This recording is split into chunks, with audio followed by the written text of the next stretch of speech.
Bueno, mi adolescencia tiene que ver precisamente con la música, Ok. porque de hecho fue en la música cuando comencé a tocar la guitarra, pues como de oídas, como decía uno. Mi abuela decía, por cierto, mi abuela le gustaba cantar y componer el guinaldo, decía.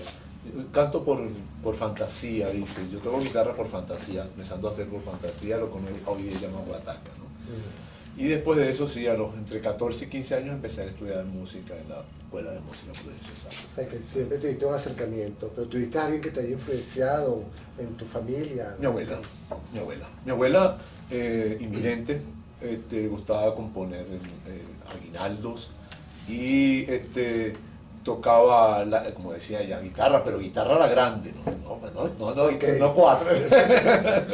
Es que lo que es interesante porque deja ver que antes todavía el cuatro le llamaban guitarra. El bullpintón. Sí, exactamente. Bien, pero ella no ejerció tampoco profesionalmente. Mi abuela, que nació en 1906, 1908, llegó a cantar en la naciente radio. Bien, pero nunca lo hizo profesionalmente, realmente no. Pero bueno, por supuesto nos dejó ese legado en la casa. Y como nosotros íbamos mucho a la iglesia, esto es muy importante. Con ella había que llevarla todos los días. Afortunadamente éramos 5 hermanos, entonces cada día la llevaba uno. Pero los fines de semana aseguramos en la iglesia. Y entonces en la iglesia comenzamos se formó un grupo juvenil que se llamaba Guayanita. Y ahí pasaron mis hermanos, yo soy el menor de los 5 hermanos. Fuimos pasando cada uno hasta que llegó a mi generación. Y yo me quedé con el asunto de la música seria. Además, mis primeros tanteos de goce estético me lo legó mi hermana mayor, porque ella ya era adolescente, yo todavía era un niño, y todo eso que eran pues Beatles, los Bee Gees, o qué sé yo, esa cosa. Sí, claro, yo sí creo que me da mucha influencia. Sí, yo todavía escucho cosas como, no sé, Massachusetts, o Manzanitas Verdes, o alguna cosa, exactamente. Sí, exactamente. Y entonces pienso, esas son de las primeras cosas que me gustaron, que yo hice como conciencia de lo que me gustaba. Sí. Yo comencé estudiando música con Pablo Ermitano, trompetista, y que fue director de la escuela Prudencio Sáenz. Y en ese entonces yo fui e hice mi primera lección. Yo era mal estudiante de bachillerato, pero muy tremendo, nunca flojo, pero muy tremendo. Y cuando empecé a estudiar la escuela de música, lo primero que hice cuando me tomó la primera lección fue sacar 20. Y después de eso fue lo que hice siempre. Okay, procurar sacar 20. Y cuando llegué a la universidad, a estudiar, yo estudié en el pedagógico primero, me formé como profesor de ciencias sociales, y mención historia, dije voy a hacer lo mismo que hice en la escuela de música. De hecho, tengo una hermana que dice, menos mal que tú te encontraste con la música, porque tú ibas a ser un malandro. Malandro musical. Sí, exactamente.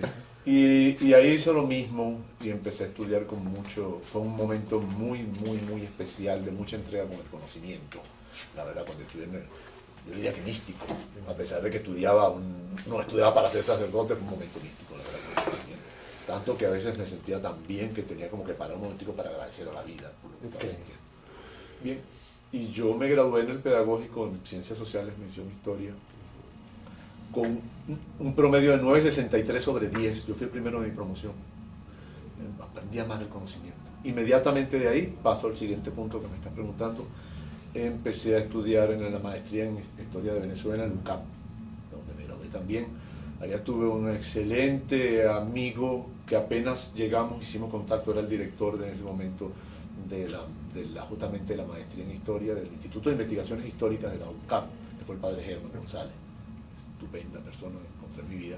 Y ahí empecé a publicar artículos, justamente gracias a que eran mis propios trabajos de investigación que hacía para las materias, lo convertía después en artículos. Hay un artículo que publiqué en el año 92, 94, ¿okay? Que es sobre un método de guitarra que se encuentra aquí en Libros Raros, sobre el primer método de guitarra que se escribió en el país. Y ese artículo me ha dado trabajo, y de eso hace ya casi, no sé, 30 años, una cosa así, perfecto. Y de ese artículo han salido tantas cosas. La experiencia en UCAP fue formidable.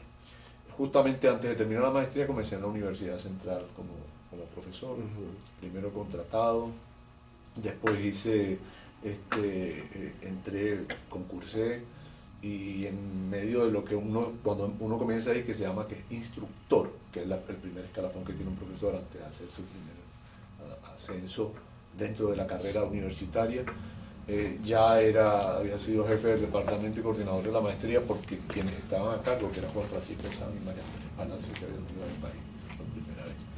Y entonces, después de eso,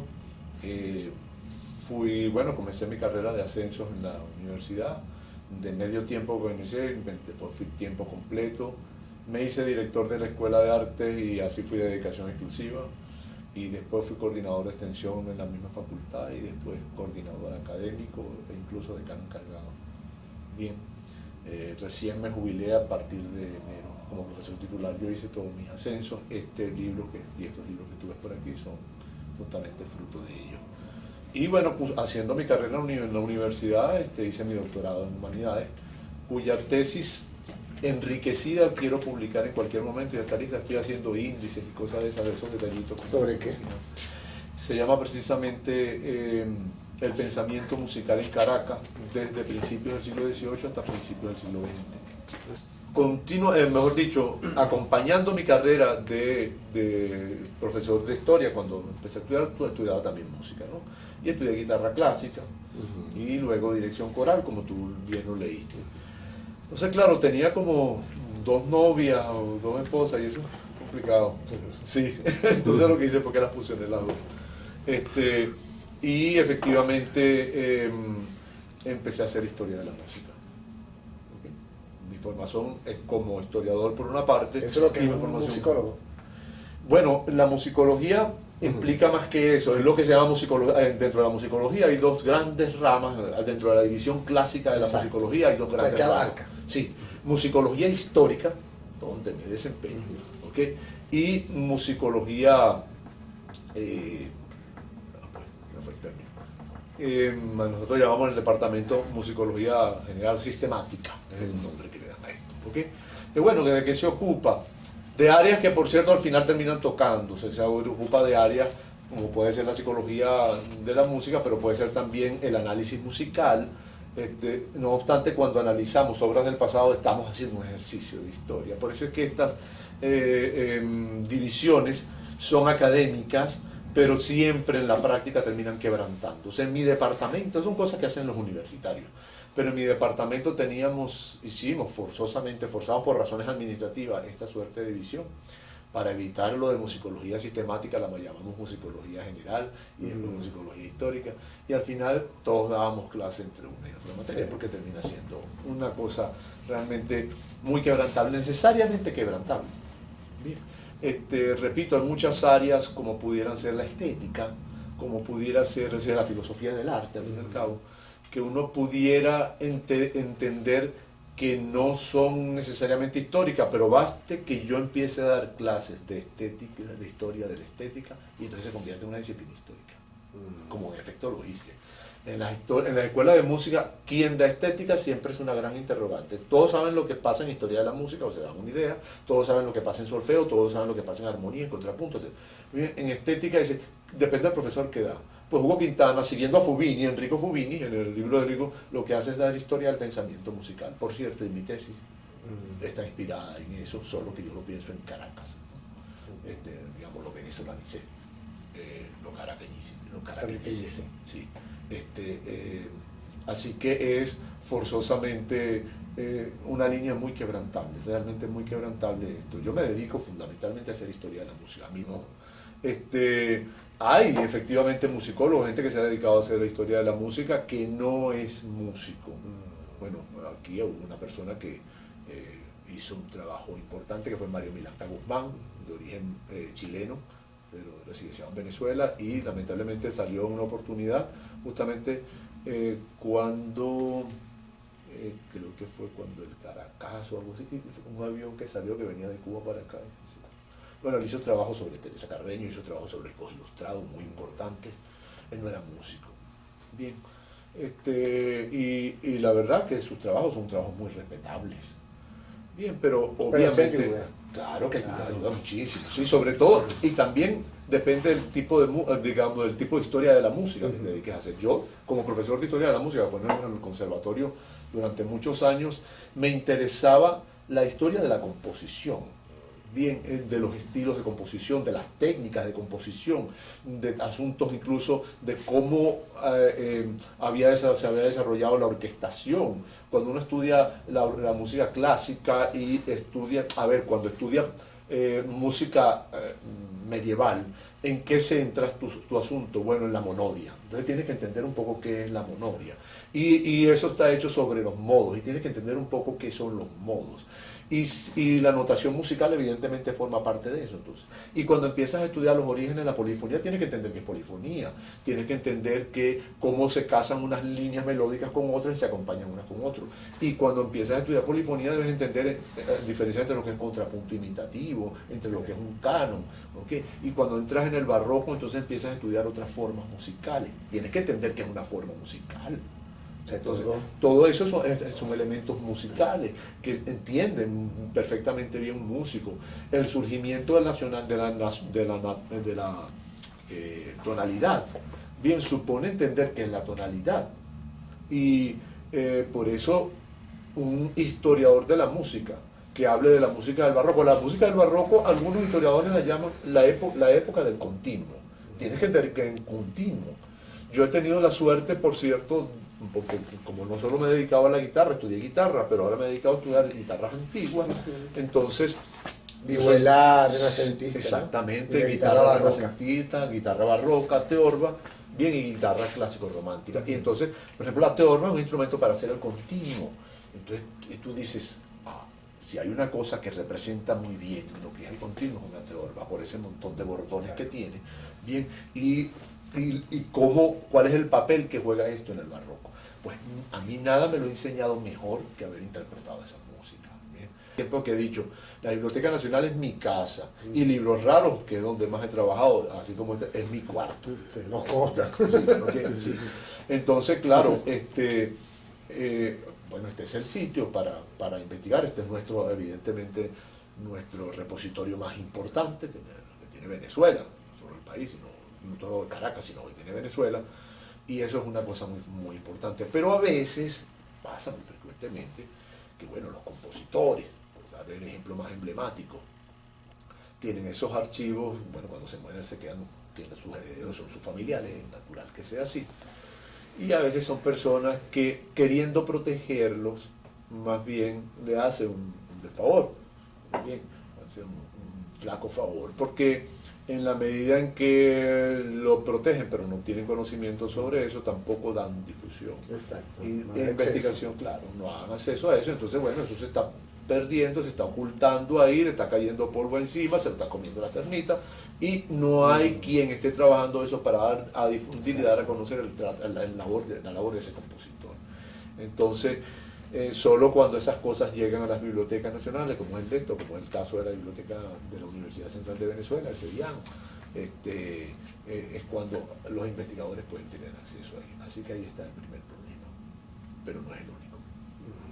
Evidentemente, ponerse después de hacer un levantamiento de fuente, hay que hacer una exégesis, una interpretación de eso, una lectura crítica de eso, y finalmente ponerse a escribir. ¿Okay? ¿Qué conspira contra todo eso? Bueno, todo el tiempo que uno tiene que dedicar para vivir, para poder ganarse la vida. Y no se puede ganar la vida haciendo eso que está haciendo, que es investigar, que es el gran problema. Yo soy un proverbial chofer, me imagino que estás al tanto, bien, y con la crisis universitaria y con tantas cosas, pues uno tiene que efectivamente matar tigres, hacer cosas que evidentemente pudiera dedicar a esto, ponerse a escribir. ¿Okay? Y finalmente, después de eso, hay un problema todavía más, que es que investigación que se hace y no se publica es como sencillamente si no existiera. ¿Okay? Porque el único que se entera es casualmente quien está escribiendo. Entonces eso es muy grave. Eso es muy grave. Los libros hay que, evidentemente las investigaciones hay que publicarlas y hay que...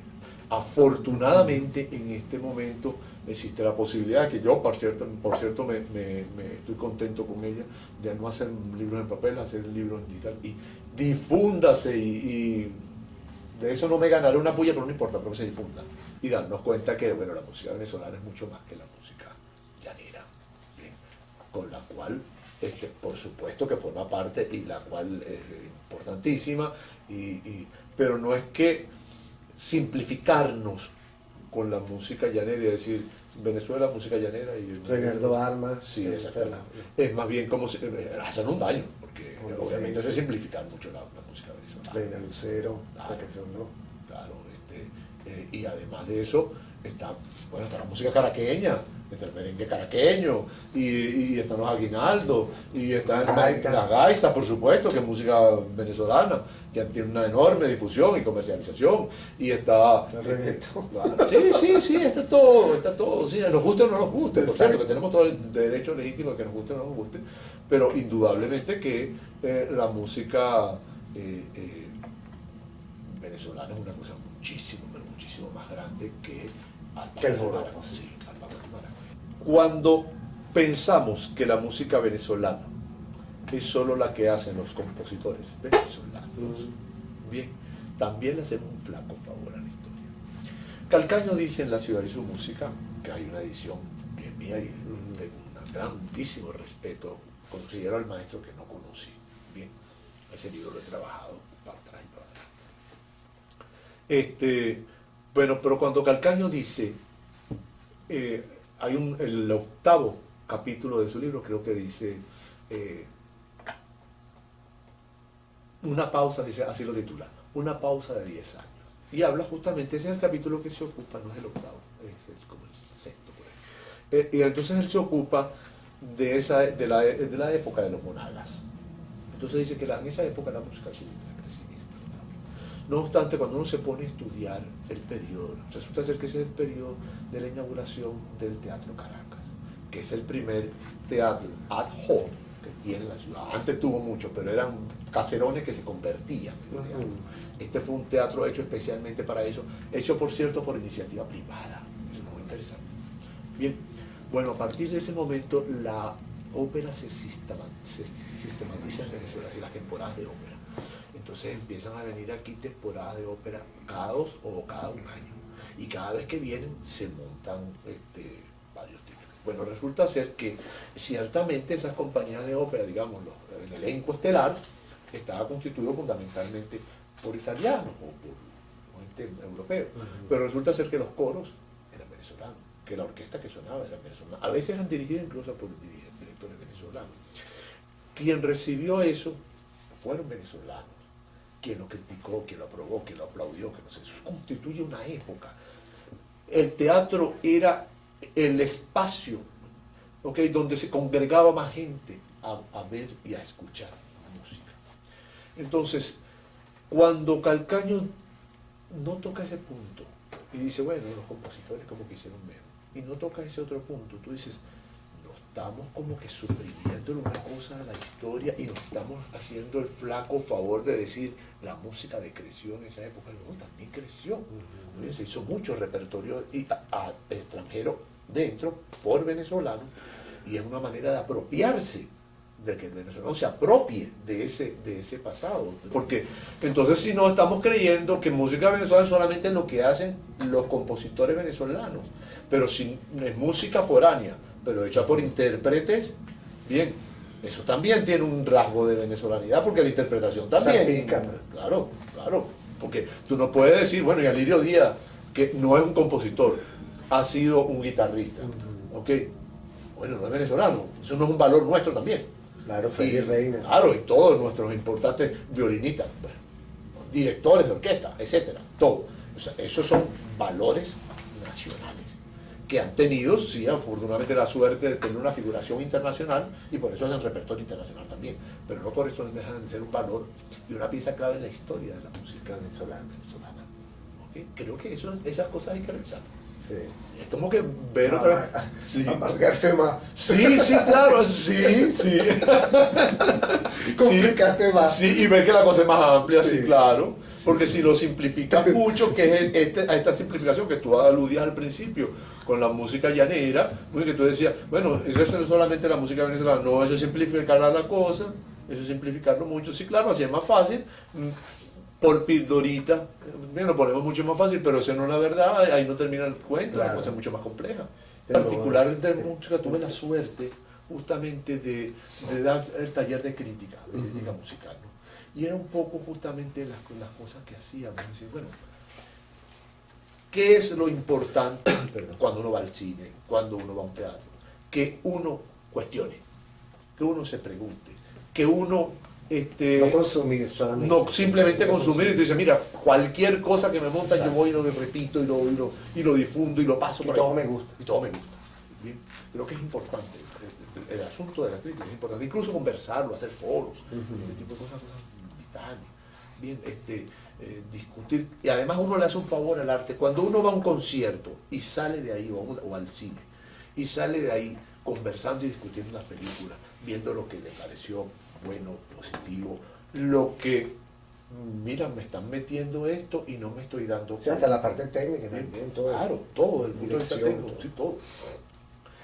Yo creo que además la película o el concierto deja de ser un hecho en el que estuvimos ahí presente y lo percibimos, nos gustó o no, para convertirse además en un asunto de la conciencia, ¿okay? De la discusión, de la inteligencia, del pensamiento musical. ¿Okay? Se convierte en teoría, se convierte en raciocinio. Bien, creo que eso es muy importante. En el caso de las fusiones de la música tradicional, muy bien, ya en el mundo clásico, ya en digamos, en el mundo sinfónico, o ya en el mundo de estas mezclas que se hacen con guitarra eléctrica, o qué sé yo, bien, ahora, antes, con sintetizadores, con sintetizadores. Bueno, creo que sin juzgar previamente a creer que esto es malo o bueno, creo que lo importante es entender qué es lo tradicional, muy bien, y qué es, bueno, hay una canción que decía, la cultura popular tiene amigos a montones, pero en ella se colean, ¿verdad? Los camaleones, perfecto. Creo que este es el punto. Bien, no es que esté mal hacer o no, pero venderle a la gente cosas tradicionales cuando no lo son, bien, venderle, o sea, falsear las realidades, hacerle a creer que el folclore llanero, de verdad las señoras utilizaban esos vestido Yolanda Moreno. Vestido Yolanda Moreno, ¿entiendes? Ese es el tipo de cosas. Y consumir eso acríticamente y creer que eso es así es el folclore, así es como vive la gente. Qué calor. Okay. El llano así es cierto, dice que la gente convive así, no, eso no es verdad. ¿Entiendes? Y creo que es un poco de los pies. Sí, exactamente, ¿no? Entonces hay que un poco, con esas cosas hay que estar alerta. Creo que es eso. Evitar, digamos, falsear pues la realidad. Cliché, ¿no? Que sí, exactamente. Y por cierto, lo que decíamos antes. Baile. Sí, claro, ¿no? Y creer que, repito, que arpa, cuatro y maraca es música venezolana y que ahí se acaba. Eso también es una falsedad. Y entonces hay que mirar todas esas cosas con espíritu crítico. ¿Okay? Y ver que no, que las cosas son más allá, o que no son como me las están contando. Creo que es un poco eso. Guitarra clásica. Y por cierto, desde que empecé a estudiar guitarra clásica, empecé a estudiar las pavanas de Milán, que son justamente del siglo XVI, pero transcritas para guitarra, como se hace modernamente. Director coral también. Sí, sí.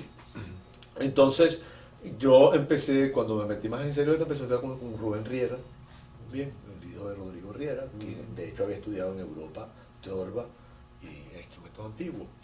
Y con él estudié que básicamente todo lo que es la técnica de la mano derecha, que es lo distinto, porque la técnica de la mano izquierda es básicamente lo mismo, pero la técnica de la mano derecha sí es distinta, se hace lo que se llama figueta. Y se toca además sin uñas, y bueno, esas cuerdas ahora no son de tripa, antes eran en tripa, ahora también se puede tocar en tripa, pero eso es una cosa un poco costosa y se compra un material que se llama Nywood, que es hecho a base de una mezcla de una aleación de nylon y de tripa, de fibra animal. Y entonces, bueno, tengo ya como por lo menos unos 15 años tocando estos instrumentos. con el tiempo he podido hacerme, de hecho, de una batería de instrumentos muy importante, la verdad.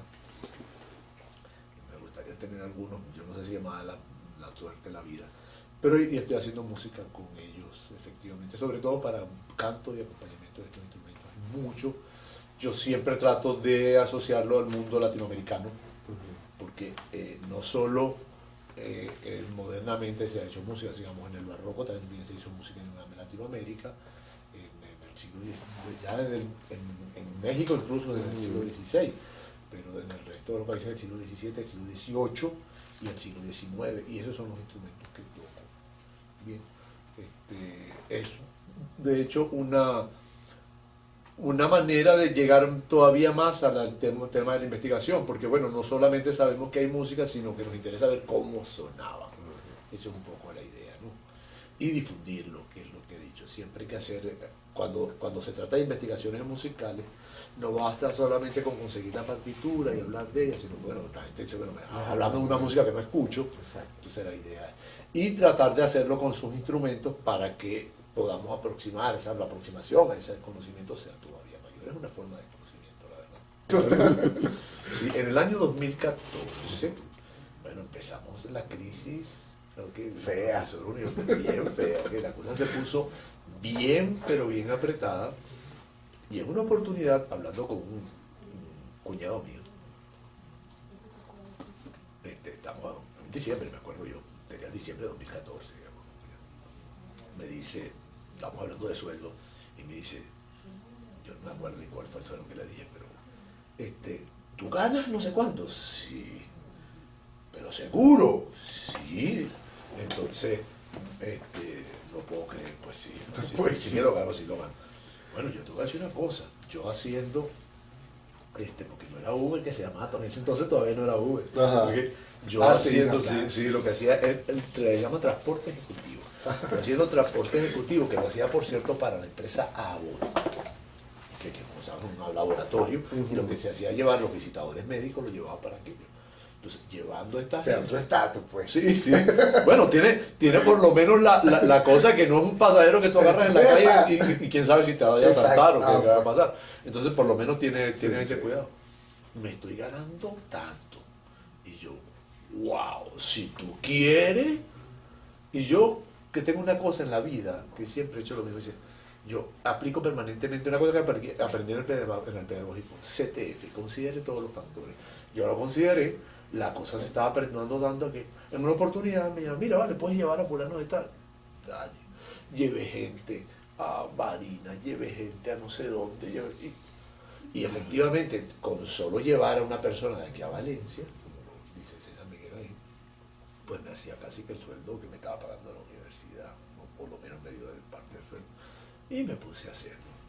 En una oportunidad, me dice, mira, esta no era, alguien que trabajaba para Abbott, también trabajaba para una empresa editorial. Dice, necesitamos gente que nos ayude porque va a haber una feria del libro en Valencia y son demasiadas personas que hay que llevar. ¿Tú quisieras hacerlo? Sí, está bien. Bueno, ok, mañana te llamo para decir que vamos a llamar. Mi llama y dice, mira, vas a ir a llevar a César Miguel Rondón de su casa, que estaba justamente ahí en la floresta, a Valencia. Tocarme a mí, dije yo. No, yo así. Okay. Entonces agarro y lo llevo.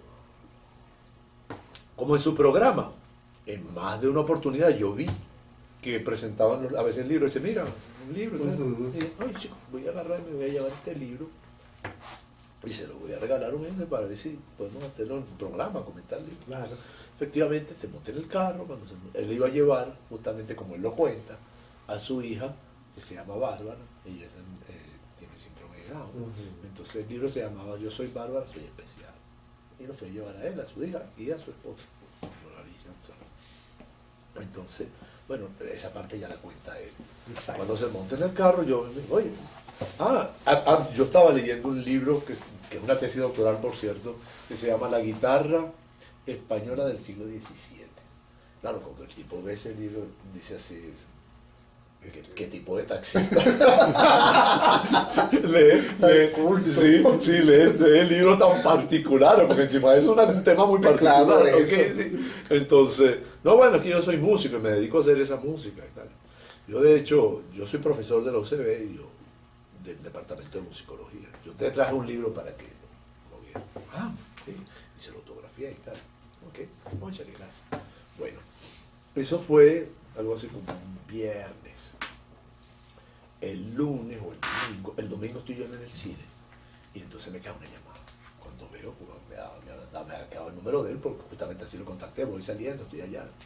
Bueno, ese es San Miguel Rondón, yo vaya. Mira, un placer. Yo estoy pensando hacer mi editorial, porque los primeros días de semana hacía su editorial del programa que tenía en la mañana. ¿Okay? Estoy pensando hacer mi editorial este lunes, con tu caso, tú me permites que lo haga. Esto me va a salir, de esto va a tener que hablar de ello. Pero bueno, si esto sirve ¿Qué pasa, desgraciado? Sí, exactamente, si esto sirve para que el gremio de los profesores se sepa lo que está pasando aquí, bueno, que dale. Pues, y efectivamente, así es. Bueno, ese día empezó todo el mundo a llamarme, que no sé qué cosa me llamaron, gente de alumnos míos que estaban en España, que estaban en no sé dónde.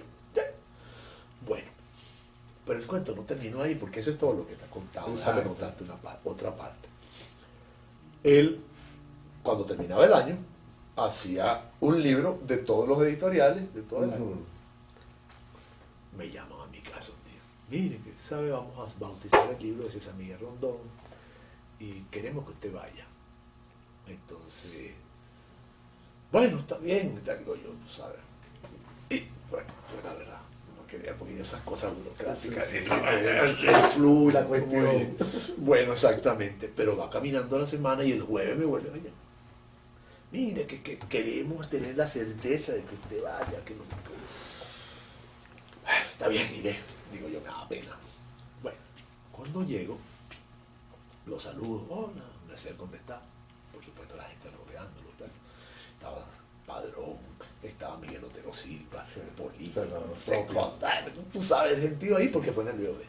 Entonces la agarra y me presenta y dice, miren, aquí es el doctor Hugo Quintana, profesor en la Universidad Central, tu papá, exactamente, y encima de eso, mi chofer, dice, todo el mundo, bueno, riéndose, burlándose de la cosa y tal. Ok, vuelven ellos a su conversación, me pasa lo que siempre me pasa a mí en ese tipo de eventos, así tú sabes, protocolar, me sustraigo, ¿qué hago yo aquí ahora? Me topo ahí con justamente quien había sido el tutor de mi tesis doctoral, que David de los Reyes, que era profesor en la universidad, amigo. Entonces, me agarro yo aquí, me quedo hablando todo el rato que vaya a estar aquí, exactamente. Y me dice, mira, ¿ya retiraste tu libro? Dice, no, ya compraste. No, hay un libro para ti, no vayas a comprar ninguno. Que yo no. Sí, ¿por qué? Es que tú eres el último capítulo del libro, me dice. ¿Así? Bueno, entonces, bueno, si es así. Y mi esposa fue la editora, me dice David de los Reyes. Voy hasta donde está ella, me entrega ella el libro. Y efectivamente veo que el capítulo es. Me vuelvo a acercar donde está cerca, mira, porque me lo dedique. Sí, exactamente. Entonces me dice, mira Hugo, este libro está listo desde el mes de septiembre, no sé, y no lo hicimos, porque después de tu caso, porque eso tuvo tal boom que nosotros dijimos, nosotros no podemos cerrar este libro sin meter ese capítulo ahí. Bueno. Terminó el evento, un día, pasan unos días y me escribe Icli, que es músico de la orquesta violinista. Hugo, mira este enlace. Bueno, resulta ser que en diciembre César Miguel Rondón se van para Miami y ahí Jaime Bailey, que tiene su programa, una entrevista. Bueno, para que ustedes pueden buscar César Miguel Rondón, Jaime Bailey en YouTube.